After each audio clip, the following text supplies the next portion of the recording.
মাইজভান্ডার আসবে, আয়সা দেখো খুদার কসম গৌসুল আজম মাইজভান্ডারের কোটি কোটি গোলামেরা কাফনের কাপড় পরে বসে রয়েছে। খুদার কসম যদি প্রয়োজন হয় গৌসুল আজম মাইজভান্ডারের গোলামেরা তাজা রক্ত ঢেলে দিবে, জান দিবে, কাঁদতে কাঁদতে নয়, খুশিতে খুশিতে, কারণ আমরা গৌসুল আজম মাইজভান্ডারের গোলাম, ঠিক না? আর মাজার নাই কার? ফেরাউনের কোনো মাজার নাই, নমরুদের কোনো মাজার নাই, আবু জাহেলের কোনো মাজার নাই, ইয়াজিদের কোনো মাজার নাই। নিশ্চিত যারা মাজার ভাঙতেছে হয় সে ফেরাউনের বংশধর, হয় সে নমরুদের বংশধর, হয় সে আবু জাহেলের বংশধর, না হলে সে ইয়াজিদের বংশধর, ঠিক কি না? কত বড় কমবক্ত! গত কয়েকদিন আগে দেখলাম একটা মাজার ভাঙতেছে সিরাজগঞ্জে, খুবই দুঃখজনক বিষয়। আমি বললাম, একজন বললেন ভালো করছে, ভেঙে ফেলছে। আমি বললাম ভাই তুমি ভালো কেমনে বললা? বললেন এগুলো বন্ড শিরিক বেদাত। আমি বললাম বাদ দাও, এটা বন্ড শিরিক বেদাত বাদ দাও, এটা মাজার না, এটা কবর। তো এটা একটা কি কবর? একটা কবরের উপর দাঁড়ানোটা, হেলান দেওয়া বা কবরকে বালিশের মতো বানাইয়া শোয়া কি জায়েজ আছে কিনা? কবরের উপর হেলান দিয়ে বসা জায়েজ আছে? জোরে বলেন না আছে? বাদ দাও, তিনি একজন বলি, তিনি তো একজন মুসলমান।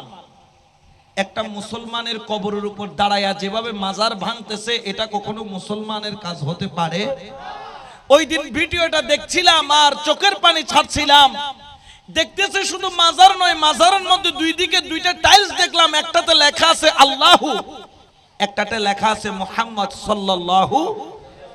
একদিকে আল্লাহর নাম, একদিকে নবীর নাম। ওরে কমবক্ত, কত বড় বিয়াদব তোরা! মাজার ভাঙতে গিয়ে আল্লাহর নাম তোর পায়ের নিচে দিলি, মাজার ভাঙতে গিয়ে তুই নবীর নাম তোর পায়ের নিচে দিলি, অন্তত পক্ষে কিয়ামতের ময়দানে আল্লাহর সামনে মুখ দেখানোর ক্ষমতা যোগ্যতা তোর নাই, ঠিক কি না? কত বড় কমবক্ত, কত বড় বিয়াদব! এটা কখনো মুসলমানের কাজ হতে পারে? জোরে বলেন না পারে? তুমি যেই মাযহাব মানো, ইমামে আজমের মাজার আছে, ইমাম শাফিঈর মাজার আছে, ইমাম হাম্বলির মাজার আছে, ইমাম মালিকের মাজার আছে, যে বুখারী শরীফের দলিল দেয় ইমাম বুখারীর মাজার আছে। মাজার ভাঙলে কি ওলি আল্লাহর দরবার? মাজার ভাঙলে কি ওলি আল্লাহর দরবার থেকে কি আশিকের জুদা হবে? দেখো গা, যতগুলা মাজার ভাঙছো ওইগুলা আগের চাইতো, আগে তো ছিল টিনের বা বাঁশের বা সেমি পাকা। দেখবা মাজার ভাঙছো বড় বিষয় নয়, ওই মাজারকে আশিক প্রেমিক ওলি আল্লাহর আশিকরা রাজপ্রাসাদ বানায়া দিবে, ঠিক কি না? ওলি আল্লাহ থেকে দূরে যাওয়া, ওলি আল্লাহর সাথে দুশমনি করা ভালো না। মান আয়াদালি ওয়ালিয়ান ফাকাদ আযানতাহু বিল হারব, এটা বুখারী শরীফের হাদিস, কিতাবুর রিকাক বাবুত তাওয়াজ্জুহ অধ্যায়ের হাদিস। হযরত আবু হুরায়রা থেকে রওয়ায়াত, বলতেছেন কি জানো? আল্লাহ পাক রব্বুল আলামিন ঘোষণা করছেন হাদিসে কুদসি, মান আদালি ওয়ালিয়ান ফাকাদ আযানতাহু বিল হারব, যেই ব্যক্তি ওলির সাথে দুশমনি রাখবে, আমার আল্লাহ বলেন তার সাথে যুদ্ধ ঘোষণা করলাম। বদরের ময়দানে আল্লাহ ফেরেশতা পাঠাইছেন কয় হাজার? 5000 বলেন না, কয় হাজার? বদরের ময়দানে আল্লাহর তরফ থেকে 313 জন সাহাবীর পক্ষে আল্লাহ ফেরেশতা পাঠাইছেন কয় হাজার? আল্লাহ নিজে যুদ্ধ করতে আসেন নাই।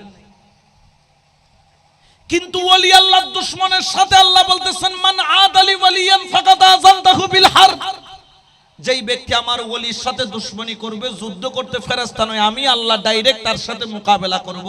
যেখানে ফেরাউন পারে নাই, যেখানে নমরুদ পারে নাই, সেখানে তোমরা কোত্থেকে পারবা? আর মাজার নাই কার? ফেরাউনের কোনো মাজার নাই, নমরুদের কোনো মাজার নাই, আবু জাহেলের কোনো মাজার নাই, ইয়াজিদের কোনো মাজার নাই। নিশ্চিত যারা মাজার ভাঙতেছে হয় সে ফেরাউনের বংশধর, হয় সে নমরুদের বংশধর, হয় সে আবু জাহেলের বংশধর, না হলে সে ইয়াজিদের বংশধর, ঠিক কি না? এটা কখনো, হ্যাঁ, যদি কোনো অনিয়ম দেখে সেটার ব্যাপারে পদক্ষেপ নিতে পারে। কখনো ওলি আল্লাহর দরবার, কখনো মদ গাঁজা নারী পুরুষ অবাধে মেলামেশাটাকে সমর্থন করে, কোন ওলি আল্লাহর দরবারে করে না। আগামী 26 আশ্বিন যাবেন, মাইজবান্ডার দরবার শরীফ যাবেন, শাহিন সাহেব বিশ্ববলী হযরত সৈয়দ জিয়াউল হক মাইজবান্ডারি কিবলা আলমের বার্ষিক উরস মোবারক আপনাদেরকে দাওয়াত দিলাম। আপনি সেখানে যাবেন, সেখানে যাইয়া আপনি সেখানে উপস্থিত হবেন, দেখবেন মহিলা কোন দিকে বসে আপনার দেখারও কোনো সুযোগ, পুরুষের জায়গায় পুরুষ জিয়ারত করছে, মহিলার জায়গায় মহিলা জিয়ারত করতেছে। মাওলা হুজুরের সাথে দেখা করবেন, লাইন ধরে যাবেন, 10টা টাকা ওনার হাতে দিতে পারেন কিনা একটু দেখিয়ে। ওনার হাতে 10টা টাকা ওনার হাতে দিয়ে, বাবা জান এই 10 টাকা দিয়ে আপনি কিছু খাবেন, আমি মহব্বত করে দিচ্ছি। ওনারা ওইটুকু পর্যন্ত নেয় না। কারণ কি?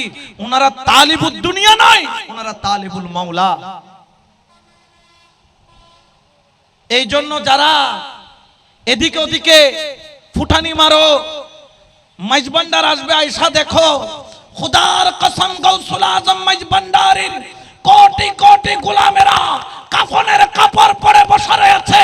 খুদার কসম যদি প্রয়োজন হয় গৌসুল আজম মাইজবান্ডারির গোলামেরা তাজা রক্ত ঢেলে দিবে, জান দিবে, কাঁদতে কাঁদতে নয়, খুশিতে খুশিতে।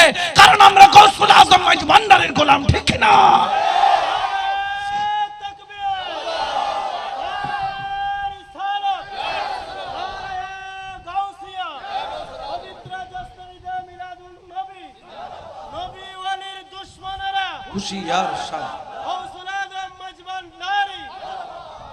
এখন তার একটা দলিল দেয়, মাজার ভাঙার দলিল কি জানেন? মাওলা আলীর হাদিস দিয়ে দলিল দেয়, যেই দলিল দিয়ে প্রায় 80,000 সাহাবায়ে কিরামের মাজার ভাঙছে। এগুলো জেনে রাখা ভালো, আপনাদেরকেও দিবে। মাওলা আলীর একটা হাদিস আছে, মাওলা আলীর খেলাফত কালে মাওলা আলী কিছু কবর ভাঙার জন্য নির্দেশ দিয়েছিলেন, কিন্তু এখানে তারা একটি চুরি করে, শুভঙ্করের ফাঁকি বলে না, শুভঙ্করের ফাঁকি, ওই ফাঁকিটা তারা দেয় কি জানেন? আগে মুসলমানের কবর আর খ্রিস্টানের কবর একই কবরস্থানে ছিল। কারণ খ্রিস্টানরাও এক আল্লাহকে মানত, মুসলমানরাও এক আল্লাহকে। এই একই হওয়ার কারণে মুসলমানদেরকে খ্রিস্টানের কবরে, খ্রিস্টানদেরকে মুসলমানের কবরস্থানে দাফন করত। যখন খ্রিস্টানদেরকে দাফন করে, খ্রিস্টানের কবরের উপর একটা মিনার বানায়, একটা ক্রস চিহ্ন দেয়। মাওলা আলী যখন খেলাফতে আসলে বলল যে এই যতগুলা ক্রস চিহ্ন আছে কবরের উপরে উঁচু, সব উঁচুগুলাকে কি করো? কোথায় খ্রিস্টানের কবর আর কোথায় মুসলমানদের আল্লাহওয়ালা ওলির মাজার। এরকম যদি হইতো তাহলে মাওলা আলীর মাজার কেন আছে? ইমামে হাসান, ইমামে হুসাইনের মাজার কেন আছে? এগুলা যারা করতেছে, এই বাংলাদেশ হচ্ছে সাম্প্রদায়িক সম্প্রীতির দেশ।